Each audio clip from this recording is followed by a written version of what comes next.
no, my dog thinks the Roomba is alive. Look at him barking like it's a monster.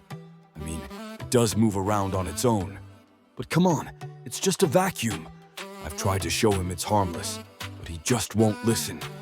Every time it starts up, he goes into full guard mode. It's like having a tiny furry security system. I can't help but laugh at his confusion. If your dog thinks your Roomba is a pet, you're not alone. Just embrace the chaos and enjoy the show.